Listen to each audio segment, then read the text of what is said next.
வணக்கம் நேயர்களே, கடவுள் அருள் டிவி நேயர்களுக்கு லக்ஷ்மண அன்பு வணக்கங்கள். இப்போ நம்ம பார்க்க போகிறது வார ராசி பலன் 21 1 தேதி வரை எப்படி இருக்க போதுன்னு பார்க்கணும். ஸோ எப்போதுமே சொல்கிறதாங்க லக்னத்தை பாருங்கள்.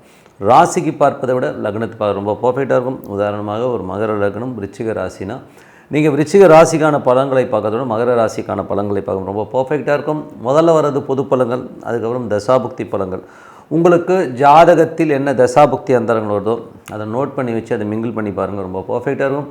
வீடியோட எண்டில் டிப் ஆஃப் த வீக் இருக்குது, மறக்காமல் பாருங்கள். மீனராசி. ஸோ மீனராசிக்கு வந்து பார்த்திங்கன்னா உங்களுக்கு ராசி அதிபதி குரு வந்து பார்த்திங்கன்னா உங்களுக்கு 4, அதாவது 10ஆம் அதிபதி 4ல் இருக்கும்போது அதுவும் அக்கிரமாக இருக்கும்போது தொழில் ரீதியான விஷயங்கள் டக்குன்னு ஸ்டெப் எடுக்க முடியல, கொஞ்சம் வந்து ஸ்லோவாக போதும் அப்படிங்கிற ஃபீலை கண்டிப்பாக ஏற்படுத்தும். 2 மற்றும் 9ஆம் அதிபதியான செவ்வாய் உங்களுக்கு வந்து 12ல் இருக்கும்போது கொஞ்சம் அலைச்சல்கள் இருக்கும். அலைச்சல்கள் இருந்தாலும் வருமானத்திற்கு எந்த ஒரு குறையும் கண்டிப்பாக இருக்காதுங்க. 3 8ஆம் அதிபதியான சுக்கிரன் உங்களுக்கு 12ல் இருக்கும்போது தேவையில்லாத விஷயத்தை மண்டையில் போட்டு வளர்த்திக்கிறது, கொஞ்சம் இல்யூஷனில் இருக்கிற மாதிரி ஃபீலை கண்டிப்பாக ஏற்படுத்தும். 4 7ஆம் அதிபதியான புதன் 12ல் இருக்கும்போது சுப நிகழ்ச்சிகள் சம்பந்தமான விஷயம் கொஞ்சம் விரயங்கள், வீடு வண்டி வாகனங்கள் சம்பந்தமான விஷயம் கொஞ்சம் விரயங்கள் ஏற்படுறதுக்கான வாய்ப்பினை கண்டிப்பாக ஏற்படுத்தும். 5ஆம் அதிபதியான சந்திரன் சிறப்பான மாற்றங்கள், நல்ல விஷயங்கள், குழந்தைகளுக்கான விஷயங்கள், குழந்தைகளோட வளர்ச்சியும் சிறப்பாக இருக்கும். அதுக்கப்புறம் வந்து உங்களுக்கு 6ஆம் அதிபதியான சூரியன் 12ல் இருக்கும். வேலை விஷயமாக நிறைய பிரயாணங்கள், நிறைய இடத்துக்கு அலையிற அலைச்சல்கள் ஜாஸ்தி இருக்கிற மாதிரி ஃபீலை கண்டிப்பாக இருக்குங்க. 7ஆம் அதிபதியான புதன் 12ல் இருக்கும். சுப நிகழ்ச்சிகள் சம்பந்தமான விஷயத்துக்காக கொஞ்சம் விரயங்களோ கொஞ்சம் செலவுகளோ பண்ணுற மாதிரி சூழ்நிலை கண்டிப்பாக ஏற்படுத்தும். 8ஆம் அதிபதியான சுக்கிரன் 12ல் இருக்கும்போது கொஞ்சம் தேவையில்லாத மனபயங்கள் வந்து நைட்டெல்லாம் தூங்காமல் உட்காந்து முழிச்சிட்டு இருக்கிறது, கொஞ்சம் குழம்புறது, இந்த மாதிரி விஷயங்கள் இருக்கும். அதை நீங்கள் கொஞ்சம் பொறுமையாக ஒரு பேப்பர் எழுதிட்டு நடத்தினாலும் பார்த்தீங்கன்னா அதுக்கான உண்மையான விடை தெரியும். அதுதான் நம்ம சிறப்பான ஒரு டெக்னிக். அதுக்கப்புறம் பார்க்கும்போது உங்களுக்கு 9ஆம் அதிபதியான செவ்வாய் 12ல் இருக்கும்போது நிறைய பிரயாணங்களும் நல்ல லாபங்கள் வர்றதுக்கான வாய்ப்புகளுமே ரொம்ப நல்லாயிருக்கு. 10ஆம் அதிபதி 4ல் இருக்கும்போது தொழில் ரீதியான விஷயம் நீங்கள் நிறைய எஃபோர்ட் போட்டாலும் கொஞ்சம் ஸ்லோவாக போதும் அப்படிங்கிற ஃபீலை கண்டிப்பாக ஏற்படுத்தும். 11 12ஆம் அதிபதியான சனி உங்களுக்கு ராசியிலே இருக்கும்போது தொழில் ரீதியான விஷயம் நிறைய முயற்சி பண்ணாலும் கொஞ்சம் ஸ்லோவாக போகிற மாதிரி ஃபீலை கொடுக்கும். பட் இருந்தாலும் கான்க்ரூண்ட்டாக நீங்கள் ப்ராஃபிட்டை ஏர்ன் பண்ணுற மாதிரி சூழ்நிலை கண்டிப்பாக ஏற்படுத்துங்க. ஸோ மற்றபடி எனக்கு இதுவரை பார்த்த பொது பலன்கள் இப்போ பார்க்க தசாபுக்தி பலன்கள். ஸோ மீன லக்னமாக இருந்து சூரியன் தசாபுத்தின்னு சூரியன் 6ஆம் அதிபதி 12ல் இருக்கும்போது வேலை விஷயங்களில் நிறைய பிரயாணங்கள் பண்ணுற மாதிரி சூழ்நிலை கண்டிப்பாக ஏற்படுத்தும். மீன லக்னமாக இருந்து சந்திரன் தசாபதி, சந்திரன் வந்து நல்ல வருமானங்களையும் நல்ல ஏற்றங்களும் நல்ல ஒரு சூழ்நிலையை ஏற்படுத்தும். ஆன்மீக சுற்றுலா, ஆன்மீக பயணங்கள் போகிறதுக்கான வாய்ப்புகளையும் கண்டிப்பாக ஏற்படுத்துங்க. மீன லக்னமாக இருந்து செவ்வாய் தசாபதினு செவ்வாய் வந்து பார்த்தா 2 9ஆம் அதிபதி 12ல் இருக்கும்போது நிறைய அலைச்சல்கள், குடும்பத்திற்காக கொஞ்சம் வந்து கடன் வாங்குற சூழ்நிலை, கொஞ்சம் குடும்பத்துக்காக செலவு பண்ணுற மாதிரி சூழ்நிலை கண்டிப்பாக ஏற்படுத்தும்.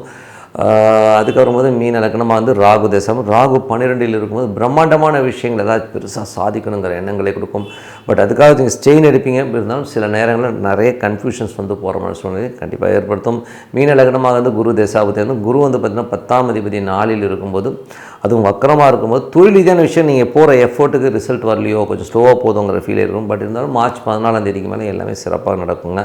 மீன லக்னமாக இருந்து சனி தசாபதி, சனி வந்து பெரிய லாபங்களை நோக்கி உங்களுக்கு இப்போ கூட்டி போகும். ஏதாச்சும் பெருசாக சாதிக்கணும், பெரிய லெவலில் சம்பாதிக்கணும், செட்டில் ஆகணுங்கிற எண்ணங்களும் கண்டிப்பாக நிறைவேறுங்க. மீன லக்னமாக இருந்து புதன் தசாபுத்தி வந்துடுங்கள். புதன் வந்து பார்த்திங்கன்னா உங்களுக்கு வந்து 4 7ஆம் அதிபதி 12ல் இருக்கும்போது வீடு வண்டி வாகனங்களாக கொஞ்சம் சின்ன சின்ன செலவுகள், சுப நிகழ்ச்சிகள் சம்மந்தமான விஷயத்துக்கு அவர் செலவு பண்ணுற மாதிரி சூழ்நிலை கண்டிப்பாக ஏற்படுத்துங்க. மீன லக்னமாக வந்து கேது தசம், கேது வந்து பார்த்திங்கன்னா உங்களுக்கு 6ல் இருந்து அது சுக்குனுடைய சாரத்தில் போகும்போது கொஞ்சம் வேலையில் ரொம்ப கவனமாக இருக்கணும். வேலையில் ஒரு நெருக்கடிகளோ ஒரு டென்ஷனோ ஸ்ட்ரெஸ்ஸஸோ வரதுக்கான வாய்ப்புகளும் கொஞ்சம் கவனமாக இருக்கணும். மீன லக்னமாக வந்து சுக்கிர தசாபதி, சுக்கிரன் 3 8ஆம் அதிபதி 12ல் இருக்கும்போது இல்யூஷன்ஸ், அதாவது நடக்காத ஒரு விஷயத்தை நடந்ததாக நினச்சி ஒரு டென்ஷனோ ஸ்ட்ரெஸ்ஸஸோ ஏற்படுற மாதிரியான வாய்ப்புகள் இருக்கனால கொஞ்சம் பொறுமையாக இருந்து கவனமாக யோசித்து முடிவெடுக்கிறது ரொம்ப ரொம்ப நல்லது. ஏன்னா நடக்காத ஒரு விஷயத்தை நடந்ததாக நினச்சிருக்கிறதுல வந்து ஒரு அர்த்தம் இல்லையா. ஸோ அதனால் முதல்ல வந்து மெய்ப்பொருள் காண்பது அறிவுங்க. ஸோ மற்றபடி என்னை பொறுத்த ஒரு நல்ல ஒரு பிரார்த்தனை, மனதார இறைவனை பிரார்த்தனை பண்ணும்போது கண்டிப்பாக நம்ம அடுத்த லெவல் போகிறதுக்கான வாய்ப்பு ரொம்ப சிறப்பாக இருக்குது. Tip of the week. So tip of the வீக்கில் நம்ம பார்க்க போகிறது புணர்ப்பு. ஸோ புணர்ப்புங்கிற தோஷங்கிறது வந்து எப்படி வரும் அப்படிங்கிறத முதல்ல சொல்லுவோம். ஸோ புணர்ப்பு தோஷங்கிறது வந்து பார்த்திங்கன்னா சனி சந்திரன் தொடர்பு அப்படின்னு சொல்லுவோம். யாரோடைய ஜாதகத்தில் வந்து சனி சந்திரனுடைய கூட சேர்ந்திருந்தாலோ இல்லை சனி வந்து சந்திரன் நட்சத்திரத்துலையோ இல்லை சந்திரன் சனியோட நட்சத்திரத்தில் இருந்தால் அது புணர்ப்பு தோஷம், இல்லை ஒன்று பார்வை இருந்தாலும் அது புணர்ப்பு தோஷம்னு சொல்லுவோம். அந்த புணர்ப்பு தோஷம் இருந்தால் என்ன மாதிரி எஃபெக்ட் வரும், என்ன மாதிரி விஷயங்கள் நடக்குங்கிறது தான் நம்ம பார்க்க போகிறோம். ஸோ புணர்ப்பு தோஷங்கிறது வந்து யாரோ ஒருவரை நம்ம வயிறறிய வச்சு ஒரு நம்ம முன்னோர்களோ இல்லை நமது முந்தாதி சந்ததிகளோ ஏதோ ஒன்று பண்ண போய் அந்த நாள் வர தோஷம் தான் இந்த புணர்ப்பு தோஷம். அந்த மாதிரி புணர்ப்பு தோஷம் வரும்போது நம்ம என்ன பண்ணணும், எந்த மாதிரி அந்த விஷயத்தை பண்ணணும்னா, ஏதாச்சும் வந்து ஒரு சுப நிகழ்ச்சி நடத்தணும் அப்படின்னு நீங்கள் முயற்சி பண்ணும்போது பிரம்மாண்டமாக நடத்தணும் சொல்லி நம்ம ஒரு உதாரணம் சொல்கிறேன்னே, ஒரு கல்யாணம் பண்ணணும் அப்படின்னு நினைக்கிறோம். திடீர்னு வந்து கல்யாணத்தை ஃபிக்ஸ் பண்ணிவிட்டு ஒரு 3 மாதத்துக்கு முன்னாடியே வந்து எல்லாம் ஃபிக்ஸ் பண்ணிவிட்டு எல்லாத்தையும் என் மாப்பிள்ளை இப்படி நான் அப்படி இப்படின்னு சொல்லி ரொம்ப அதிகமாக நீங்கள் பிரம்மாண்டமாக எல்லாத்தையும் பீத்திக்கிட்டிங்கன்னா, எல்லாத்தையும் பிரம்மாண்டமாக சொல்ல போனீங்கன்னா, இந்த புணர்ப்பு தோஷம் உடைய ஜாதகத்தை உடையவர்களுக்கு வந்து டக்குன்னு அந்த திருமணம் நின்றுடும். அப்படின்னா பாருங்கள், இது திருமணம் மட்டும் இல்லை, எந்த ஒரு விஷயமாக இருந்தாலும் இந்த மாதிரி சனி சந்திரன் தொடர்பு இருக்கவங்களுக்கு நீங்கள் என்ன பண்ணணும்னா, மேக்ஸிமம் வந்து கமுகமாக வச்சுக்கணும். ஓப்பனாக சொன்னிட்டு தான் சொல்லணும். சீக்ரெட்டாக மெயின்டைன் பண்ணிவிட்டு விஷயங்கள் முடிகிற தருவாயில் இல்லை முடிஞ்சதுக்கு அப்புறமா நீங்கள் சொன்னீங்கன்னா தான் சிறப்பு. இப்போ கல்யாணம்னா ஒரு வாரம் 15 நாளைக்கு முன்னாடி சொன்னால் போதும்.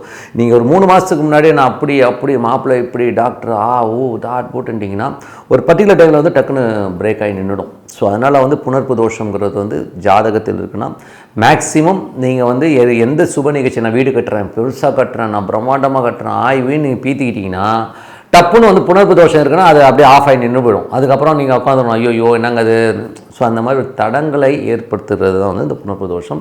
இந்த மாதிரி தோஷம் இருக்கிறவங்களுக்கு என்ன பண்ணலாம், என்ன பரிகாரம். ஸோ பரிகாரம்னு சொல்ல போகும்போது எப்போல்லாம் இப்போ திங்கட்கிழமையில் சனி நட்சத்திரம் வர நாட்கள், சனி நட்சத்திரங்கிறது வந்து பார்த்திங்கன்னா என்ன மாதிரி நட்சத்திரங்கள் வரும், பூசம் வரும், அனுஷம் வரும், ஸோ உத்திரட்டாதி வரும். இந்த 3 நட்சத்திரங்கள் திங்கட்கிழமையில் வர அன்னைக்கு ஒரு ஈஸ்வரன் கோயிலில் நீங்கள் வந்து ஒரு தயிர் சாதம், ஓகேங்களா, ஒரு தயிர் சாதத்தை தொன்னையில் வச்சு மக்களுக்கு டிஸ்ட்ரிபியூட் பண்ணும்போது இந்த புணர்ப்பு தோஷங்கிறது வந்து கண்டிப்பாக வந்து ஃப்ரீயாகும்.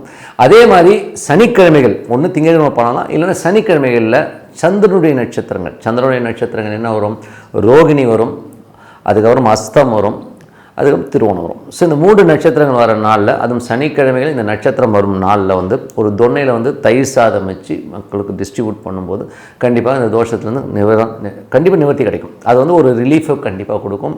ஒன்றும் இல்லை, ரொம்ப இது வந்து பெரிய கெடுதல்லாம் பண்ணாது. பீத்திக்காமல் இருக்கணும்.